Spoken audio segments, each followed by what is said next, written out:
ହଁ ହ୍ୟାଲୋ। ହଁ ବାବୁନାର କଣ ହେଇଛି? କିଏ କହୁଛ ଜାଣିପାରିଲିନି। ମଉସା ବାବୁଲାକୁ ଜଣେ ଚାକୁ ମାରିଦେଇ ପଳେଇଛି। ବାବୁଲା କ୍ୟାପିଟାଲ ହସ୍ପିଟାଲରେ ଅଛି। କୋଉଠି ମାଇଲା? ମୋ ରୁମ ଟି। ରୁମ୍ ଠି ସେ କଣ ବାହାରି ଥିଲା? ନା ନା ସେ ମୋ ରୁମ ରେ ଥିଲେ। ସେ ବାହାରିଥିଲେ ଯାହା ଗାଡି ସେ ଚଲଉନାହାନ୍ତି କି ହଁ ତାଙ୍କର କଣ ଦେହ ଖରାପ ଅଛି ସେ ଯିବେ ବୋଲି ବାହାରିଥିଲେ। ମୁଁ କହିଲି ହଉ ଠିକ ଅଛି ତମେ ଖାଇଦେଇକି ପଳେଇବ ଆଉ ଖାଇଦିଅ ତାପରେ ଯିବ ଆଉ। ମତେ କହିଲେ ହଉ ଠିକ ଅଛି ଆଉ ମତେ ପଇସା ଦିଅ ମୁଁ ଯିବି। ମୁଁ କହିଲି ହଉ ଠିକ ଅଛି ତ ପଇସା ନେଇକି ଯାଅ ଆଉ ତାପରେ ମତେ କହିଲେ ତାପରେ ମାନେ ଯେ ମୋର ଏକ୍ସ ଥିଲା ସେ କେମିତି ହଁ କୁହ।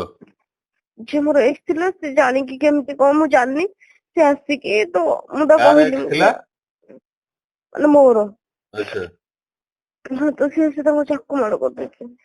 କିଏ ତାର କୋଉଟା? ତା ଘର ଡିଟେଲସ ମୁଁ ସବୁ ଜାଣିଛି ଭାଇ। ଜାଣିଛ ତମେ? ହଁ ମୁଁ ସବୁ ତା ଘର ବି ଦେଖିଛି ସବୁ ଦେଖିଛି। ତମେ ଅଛ ମେଡିକାଲରେ? ହଁ କ୍ୟାପିଟାଲ ହସ୍ପିଟାଲ। କ୍ୟାପିଟାଲ ଅଛ ତ? ଆଜ୍ଞା ତାକୁ ଆଡମିସନ କଲଇଁ? ହଁ ମୁଁ କଲିଣି। ଆଚ୍ଛା ଡକ୍ଟର ଦେଖୁଛନ୍ତି। ମାନେ ତମ କୋଉ ଡକ୍ଟର ଏବେ ଦେଖୁଛନ୍ତି ମାନେ କଣ ଆଡମିସନ ହେଲାଣି ନା ହେଇନି? ହଁ ହଁ ଅଧଘଣ୍ଟା ହେଲା ହେଲାଣି। ଆଚ୍ଛା ବେଡ୍ ଆଡମିସନ ହେଇଗଲାଣି? ଆଜ୍ଞା ଆପଣ କିଏ କହୁଥିଲେ ଜାଣିପାରିଲିନି।